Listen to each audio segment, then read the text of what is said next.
Sarah Martinez wiped the sweat from her forehead as she finished cleaning the last table at the small diner where she worked. At 42, she had been working double shifts for months to support her family after her husband lost his job. Her daughter Emma, a bright 16-year-old, often helped her mother by walking to the diner after school to assist with closing duties. The diner sat on the edge of town, near a popular motorcycle route where riders often stopped for coffee and meals. Most customers were friendly, but lately, a group of 5 bikers had been causing trouble.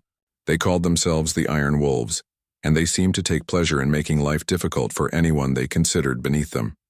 It started small. The leader, a man named Jake with tattoos covering his arms and a permanent scowl, would complain loudly about everything. The coffee was too cold, the food took too long, the service was terrible. Sarah always remained polite, apologizing and trying to fix whatever they claimed was wrong. She needed this job desperately and couldn't afford to lose customers, even difficult ones. But the complaints grew worse. Jake began making personal comments about Sarah's appearance, her clothes, her accent. His friends would laugh and join in, creating a chorus of cruel remarks that made other customers uncomfortable. Some regular patrons stopped coming, not wanting to deal with the hostile atmosphere the bikers created. The breaking point came on a rainy Thursday evening. Sarah was working alone because her co-worker had called in sick. The diner was nearly empty except for an elderly couple in the corner booth and the 5 bikers at their usual table near the window.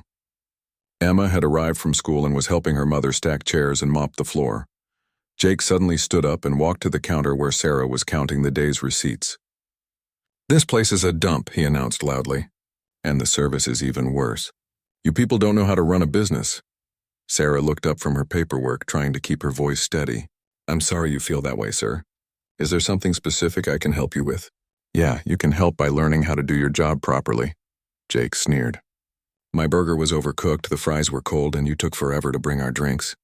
This is the worst diner I've ever been to." The elderly couple looked uncomfortable and quickly finished their meal, leaving money on the table and hurrying out into the rain. Sarah felt her cheeks burn with embarrassment, but she maintained her professional composure. "I apologize for any problems with your meal," she said quietly. "I'd be happy to speak with the manager tomorrow about your concerns." Jake leaned across the counter, his face inches from Sarah's. "Don't give me that fake politeness. You people are all the same, lazy, incompetent, and stupid. No wonder this place is falling apart." Emma, who had been quietly mopping near the back of the diner, stopped what she was doing. She watched as her mother's hands trembled slightly while she continued organizing the receipts. Sarah had taught her daughter to always be respectful and to walk away from confrontation. But seeing her mother being treated this way made Emma's blood boil. The other bikers joined their leader at the counter, forming an intimidating semicircle around Sarah. They began making increasingly cruel comments about her work, her family, and her life. One of them knocked over the salt and pepper shakers, creating a mess on the clean counter. Another deliberately spilled his coffee on the floor Sarah had just mopped. "Clean that up," Jake ordered, pointing at the spilled coffee. "And do it right this time." Sarah grabbed a towel and knelt down to clean the mess, her face burning with humiliation. She had endured weeks of this treatment, always hoping it would get better, always trying to remain professional, but tonight felt different. Tonight they seemed determined to break her spirit completely. As she cleaned the floor, one of the bikers accidentally knocked over his water glass, soaking Sarah's uniform. The group erupted in laughter, high-fiving each other as if they had accomplished something impressive.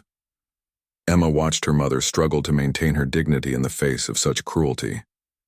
Sarah had always been her hero, a strong woman who worked tirelessly to provide for her family, who never complained about the long hours or difficult customers. Seeing her mother humiliated like this was more than Emma could bear.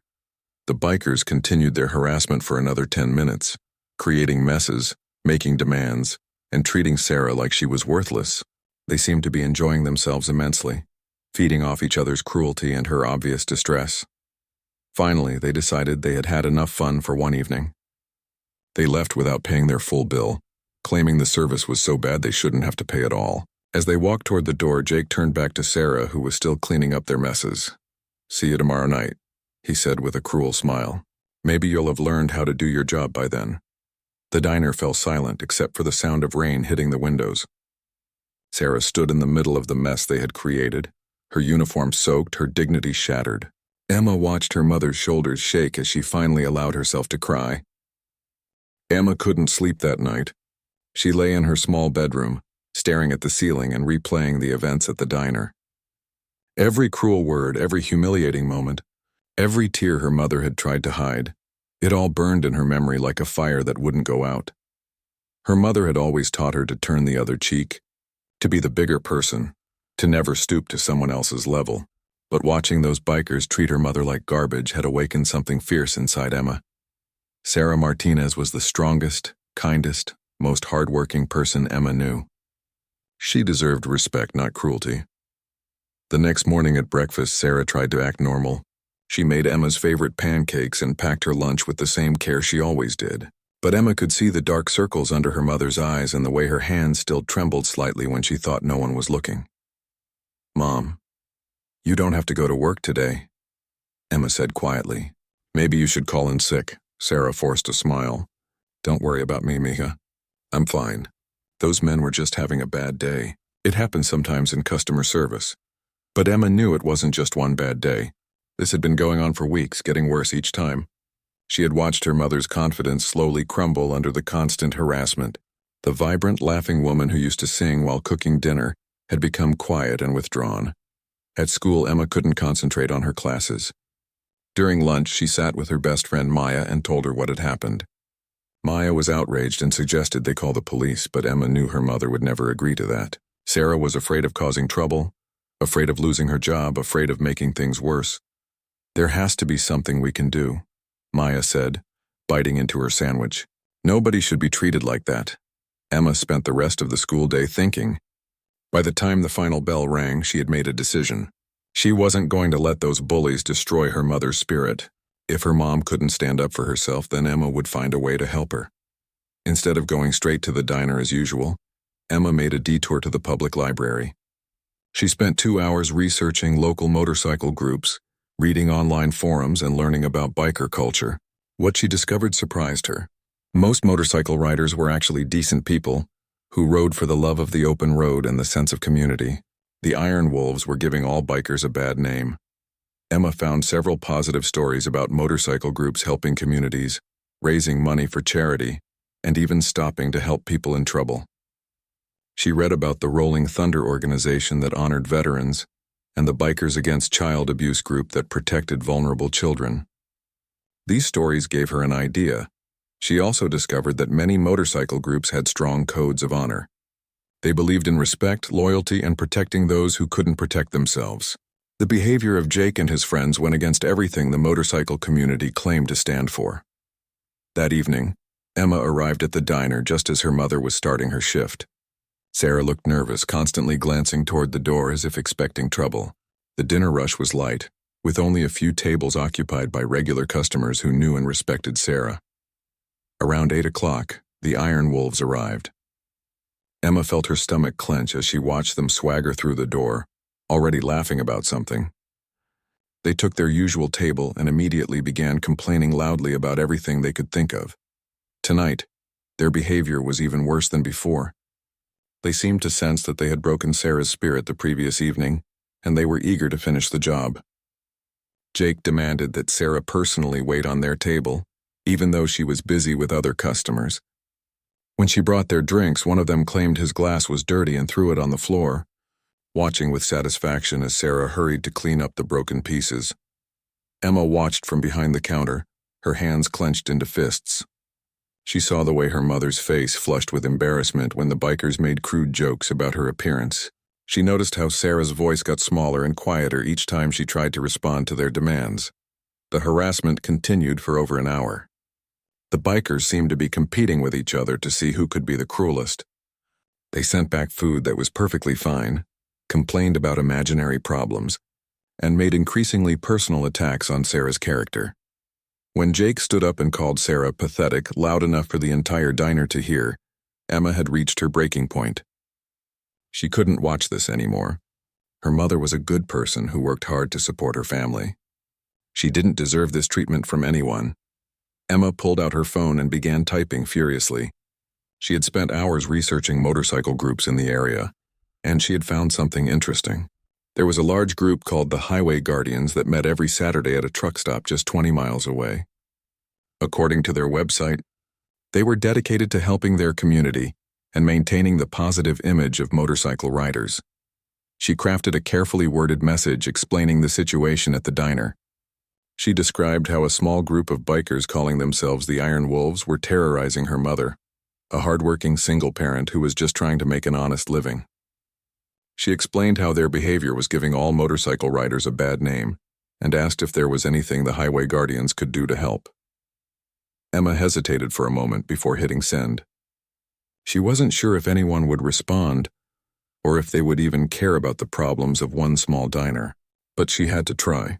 Her mother had always taught her to stand up for what was right, even when it was scary.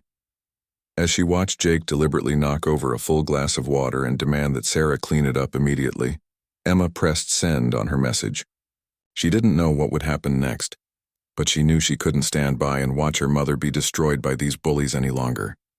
The message disappeared into cyberspace, carrying with it all of Emma's hope and determination. Somewhere out there, she prayed, were people who would understand that what was happening at the diner was wrong. Somewhere out there were riders who remembered what it meant to protect the innocent and stand up to bullies. All she could do now was wait and hope that help would come before her. Mother's spirit was completely broken. Emma's phone buzzed at 6 in the morning. She grabbed it quickly, not wanting to wake her mother, who was finally getting some much-needed sleep. The message was from someone named Marcus Thompson, who identified himself as the president of the Highway Guardians Motorcycle Club. "Young lady, thank you for reaching out to us. What you've described is absolutely unacceptable and goes against everything we stand for as riders. We know about the Iron Wolves.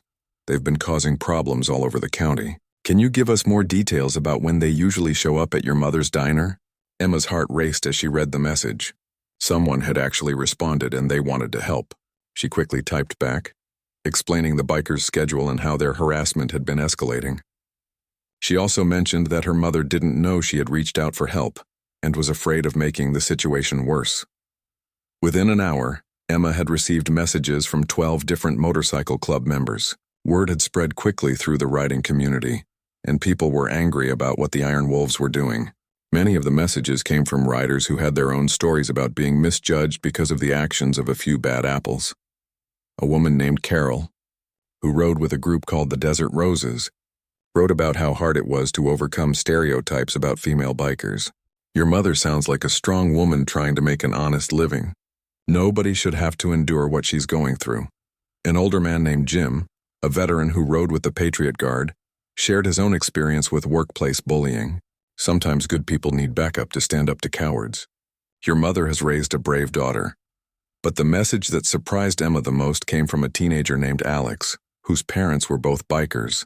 "I'm only 17, but I've been riding with my family since I was little. Real bikers protect people, they don't terrorize them. What these guys are doing is disgusting." Throughout the day, Emma coordinated with the motorcycle groups through private messages and phone calls. She learned that many of these riders were teachers, nurses, mechanics, and business owners who happened to love motorcycles. They were nothing like the cruel bullies who had been tormenting her mother. Marcus called Emma that afternoon while she was at school. He explained that the Highway Guardians had been looking for a way to deal with the Iron Wolves for months. The troublemakers had been harassing businesses throughout the region, giving all motorcycle riders a bad reputation. "We've tried talking to them before," Marcus explained, "but Jake and his crew don't listen to reason. They think being loud and intimidating makes them tough, but real strength comes from protecting others, not picking on them." Marcus outlined a plan that would require perfect timing. The motorcycle clubs would coordinate their efforts to arrive at the diner on Friday evening, when the Iron Wolves typically showed up for their weekly harassment session. But this wouldn't be a confrontation or a fight. It would be something much more powerful. "We're going to show your mother what real bikers look like," Marcus said. "And we're going to show those bullies that their behavior is unacceptable to the entire riding community." Emma felt a mixture of excitement and nervousness. Part of her worried about what might happen if the plan went wrong. But mostly she felt hope for the first time in weeks. Her mother didn't deserve to be treated like garbage, and finally, someone was willing to do something about it. That evening at the diner, the Iron Wolves arrived right on schedule. Emma watched them swagger through the door, already preparing for another night of cruelty. Jake scanned the nearly empty restaurant with satisfaction, clearly looking forward to tormenting Sarah without interference from other customers. But tonight, Emma was ready. She had her phone charged and Marcus's number programmed for quick dialing. She had also positioned herself near the front window where she could watch for the arrival of help. The harassment began immediately. Jake complained loudly about the temperature in the diner, claiming it was too cold. When Sarah adjusted the thermostat, he complained that it was too hot. His friends laughed and joined in, creating their usual chorus of manufactured grievances. Tonight they seemed particularly vicious. One of them deliberately knocked over the sugar dispenser, watching with amusement as Sarah hurried to clean up the mess. Another made crude comments about her appearance, speaking just loud enough for her to hear, but not loud enough for her to officially complain. Emma saw her mother's hands shaking as she wiped down tables and refilled coffee cups. Sarah was trying so hard to maintain her professional composure, but the constant abuse was wearing her down. Emma could see that her mother was close to breaking point. Jake seemed to sense this too. He stood up and walked to the counter where Sarah was trying to process credit card receipts. "You know what your problem is?" he said loud enough for everyone to hear. "You're weak. Weak people like you deserve everything bad that happens to them." Sarah's face crumpled at these words. She had endured weeks of harassment, trying to stay strong for her daughter and her job. But being called weak, when she worked so hard to support her family, was the final blow to her spirit. Emma saw tears forming in her mother's eyes and knew she couldn't wait any longer. She pulled out her phone and sent a simple text to Marcus. "They're here. It's bad. Please help." The response came back immediately. "On our way. 5 minutes." Emma looked at her mother, who was now openly crying as Jake continued his verbal assault. She wanted to run over and hug her, to tell her that help was coming, that everything would be okay, but she needed to wait just a little longer for the plan to work. Through the window, Emma could see headlights in the distance, moving fast down the highway toward the diner. The rumble of multiple motorcycle engines began to fill the air, growing louder with each passing second. Jake was too busy enjoying his cruelty to notice the approaching sound. He had cornered Sarah behind the counter and was listing all the ways she was a failure as a worker, a mother, and a human being. His friends were cheering him on, completely absorbed in their bullying, but Emma noticed that Sarah had stopped crying. Her mother's head was tilted slightly, listening to the growing rumble of engines outside. Sarah had heard that sound many times over the past few weeks, but this was different. This wasn't the angry roar of 5 motorcycles. This was the steady, purposeful sound of many bikes traveling together. The sound grew louder and louder until it seemed to shake the entire building. Even Jake stopped talking and looked around in confusion. Through the windows, motorcycle headlights began filling the parking lot like stars appearing in the night sky. Emma smiled for the first time in weeks. Help had arrived and nothing would ever be the same. The rumble of motorcycle engines grew so loud that conversation became impossible. Jake and his crew stopped their harassment and moved to the windows, trying to see what was happening outside. Through the glass, they could see motorcycle after motorcycle pulling into the parking lot, their headlights creating a sea of light in the darkness. Emma counted at least 30 bikes, with more still arriving. Riders of all ages climbed off their motorcycles, removing helmets to reveal faces that looked nothing like the cruel bullies inside the diner. These were teachers, nurses, construction workers, veterans, and retirees, ordinary people who happened to love riding motorcycles. Marcus Thompson was the first to enter the diner. He was a tall, dignified man in his 50s with graying hair and kind eyes. Behind him came Carol from the Desert Roses, Jim the veteran, and dozens of other riders. They filled the small diner, but instead of creating chaos, they brought an atmosphere of calm respect. Sarah stood behind the counter, still trembling from Jake's verbal assault, completely bewildered by what was happening. She had never seen so many bikers in one place, and after weeks of harassment, she instinctively feared the worst. Marcus approached the counter with a gentle smile. "Good evening, ma'am. Are you Sarah Martinez?" Sarah nodded, her voice barely a whisper. "Yes, I am." "Is everything okay?" "Everything's about to be much better," Marcus said warmly. "We're here because your daughter Emma reached out to our community for help.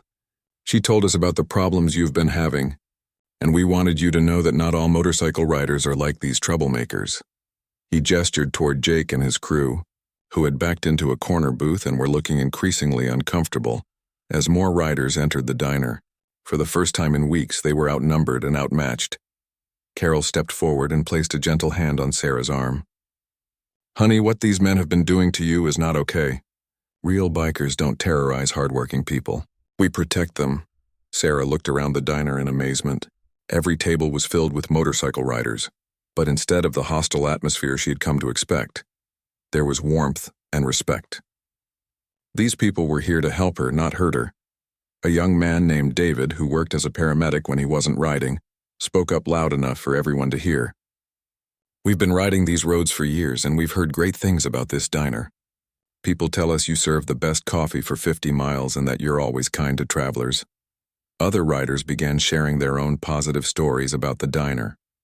An older woman named Betty mentioned how Sarah had stayed open late one night to help a stranded family.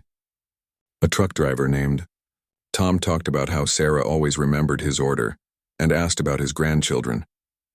Emma watched from behind the counter as her mother's eyes filled with tears, but these were different tears. These were tears of relief and gratitude, not humiliation and fear. Marcus turned his attention to Jake and his crew, who were huddled in their corner booth looking like children caught stealing candy. "Gentlemen, I believe you know why we're here. Your behavior toward this lady and her daughter is unacceptable." Jake tried to maintain his tough guy attitude. "This is none of your business, old man. We're just customers trying to get decent service." The entire diner erupted in laughter at this claim. Carol shook her head in disgust. "Son, we know exactly what you've been doing. Word travels fast in the riding community, and your reputation for bullying innocent people has spread throughout the county." Jim, the veteran, stepped forward. His voice was calm but carried the authority of someone who had seen real conflict. "I've been riding for 40 years and I've never been more ashamed to share the road with anyone. You call yourselves bikers, but you're nothing but cowards who pick on people who can't fight back." One of Jake's friends tried to defend their actions. "We never did anything illegal. We're just customers with complaints." A woman named Linda, who worked as a high school principal, laughed at this excuse. "Complaints? Is that what you call making personal attacks on this woman's appearance? Is that what you call deliberately creating messes for her to clean up? Is that what you call refusing to pay your bills?" The riders began sharing stories they had heard from other businesses about the Iron Wolves' behavior. Restaurant owners who had been forced to ask them to leave. Shop workers who had been verbally abused for no reason. Even other motorcycle riders who had been embarrassed by their actions at bike rallies. Sarah listened in shock as she learned the full extent of the harassment campaign that had been targeting her. She had thought she was the only victim, but apparently Jake and his crew had been spreading their cruelty throughout the region. Emma finally stepped out from behind the counter and walked over to her mother. "Mom, I couldn't watch them hurt you anymore. These people are real bikers, the kind who help others instead of hurting them." Sarah pulled her daughter into a tight hug, finally understanding what had happened. Her brave 16-year-old daughter had reached out to strangers for help, and those strangers had responded with overwhelming kindness. Marcus addressed Jake one final time. "Here's what's going to happen. You and your crew are going to pay your outstanding bills. Apologize to Ms. Martinez and find somewhere else to eat. If we hear about you bothering her or any other business owner again, we'll make sure the entire riding community knows exactly what kind of people you really are." The threat was delivered calmly, but its meaning was clear. In a world where reputation mattered, being blacklisted by the motorcycle community would make Jake and his friends pariahs on every road they traveled. One by one, the Iron Wolves pulled out their wallets and left money on their table, more than enough to cover their outstanding bills and a generous tip. They muttered grudging apologies to Sarah before skulking toward the door. As they prepared to leave, Jake turned back one last time. But instead of his usual sneer, his face showed something Emma had never seen before: shame. He looked at Sarah and spoke quietly. "I'm sorry. We were wrong." Then they were gone, roaring away into the night on their motorcycles. Emma knew instinctively that they would never return. The diner remained full of riders for another hour. They ordered coffee and pie, filling the cash register and leaving generous tips. But more importantly, they filled the diner with laughter and friendship, showing Sarah what her workplace could be like when treated with respect. As the evening wound down, riders began leaving one by one, each stopping to thank Sarah for her hospitality and to let her know they would be back as regular customers. They left their contact information and invited her family to motorcycle rallies and charity events. Marcus was the last to leave. He handed Sarah a business card and smiled. "If anyone ever bothers you again, you call us immediately. And remember, you've got friends on every highway in this state now." Sarah looked around her diner, her peaceful, respectful diner, and felt something she hadn't experienced in weeks. She felt safe. 3 months later, the diner was busier than it had ever been. Word had spread throughout the motorcycle community about Sarah's excellent food and genuine hospitality. Every weekend brought new groups of riders who had heard the story of how the community had come together to help a hardworking mother stand up to bullies. Sarah had installed a small bell that chimed whenever motorcycles pulled into the parking lot. Instead of the dread she used to feel at that sound, she now felt excitement and anticipation. These customers had become some of her favorites, respectful, generous, and always full of interesting stories from the road. The diner's walls were now decorated with patches and stickers from motorcycle clubs across the region. Each one represented a group that had visited and enjoyed Sarah's cooking. She had also framed a photo from the night when 30 riders had filled her restaurant, a reminder of the day her life changed forever. Emma had become something of a celebrity in the local riding community. Bikers called her the brave daughter, and often asked to meet the young woman who had reached out for help when her mother needed it most. Several motorcycle clubs had even invited her to speak at their meetings about the importance of protecting vulnerable community members. Marcus Thompson had become a regular customer and a good friend to the family. He stopped by every Wednesday evening for coffee and pie, always asking about Emma's schoolwork and Sarah's life. He had also helped Sarah connect with other business owners who had dealt with similar harassment, creating a support network for people facing workplace bullying. The Iron Wolves had never returned to the diner. Emma had heard through the motorcycle grapevine that Jake and his crew had been banned from several other establishments and had eventually left the area entirely. Their reputation had been so damaged by their behavior that they couldn't find a place to ride where people didn't know about their cruelty. Sarah's confidence had returned stronger than ever. She walked with her head held high, greeted every customer with a genuine smile, and no longer tolerated disrespectful behavior from anyone. The experience had taught her that she didn't have to accept abuse just to keep her job. The diner's success had also brought personal rewards for the family. Sarah had been able to hire 2 part-time employees, reducing her workload and giving her more time to spend with Emma. The increased income had allowed them to move to a better apartment and start saving money for Emma's college education. But the most important change was in their relationship with the community. Before the incident, Sarah and Emma had felt isolated and alone, struggling to make ends meet without support from anyone. Now they were part of a larger family that stretched across state lines and included hundreds of people who cared about their well-being. Emma had learned valuable lessons about courage, community, and the power of reaching out for help when facing problems that seemed too big to handle alone. She had discovered that the world was full of good people who were willing to stand up for others, even strangers they had never met. On the 6-month anniversary of that memorable night, the Highway Guardians organized a special celebration at the diner. Over 100 motorcycle riders gathered to commemorate the victory over bullying and to celebrate the power of community action. Sarah prepared a feast of the diner's most popular dishes, and Emma helped serve the crowd of riders who had become like extended family. The parking lot overflowed with motorcycles of every size and style, creating a spectacular display that drew curious onlookers from miles around. During the celebration, Marcus stood up to address the crowd. 6 months ago, a brave young woman named Emma reached out to us for help. She couldn't stand watching her mother be bullied and humiliated by cowards who thought they could abuse their power. Emma's courage inspired our entire community to take action. He turned to face Emma and Sarah, who were standing behind the counter with tears of joy in their eyes. What we learned that night is that real strength comes from protecting others, not from tearing them down.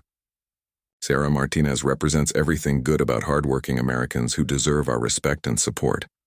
The crowd erupted in applause, and several riders stood up to share their own stories about how the incident had inspired them to stand up against bullying in their own communities. The celebration had become something larger than anyone had expected, a movement dedicated to using the power of community to protect vulnerable people. As the evening wound down, a young girl about Emma's age approached the counter with her parents, who were both motorcycle riders. "Are you Emma?" she asked shyly. "My mom told me how you saved your mother from those mean men. I think you're really brave." Emma smiled and knelt down to talk to the girl at eye level. "The real heroes are all these riders who came to help us. I just asked for help when we needed it. Sometimes that's the bravest thing you can do." The girl's mother nodded approvingly. "We're teaching our daughter that bullies only win when good people do nothing. You and your mother are proof that there are always people willing to help if you just ask." As the last of the celebration guests departed, Sarah and Emma stood together in their diner, surrounded by cards, flowers, and gifts from their motorcycle family. The register was full. The tip jar was overflowing. And most importantly, they felt safe and loved. Emma looked at her mother, who was reading a thank you card from a group of riders in another state who had heard their story. "Mom, do you ever think about what would have happened if I hadn't sent that message to Marcus?" Sarah put her arm around her daughter and smiled. "I think about it every day, mija.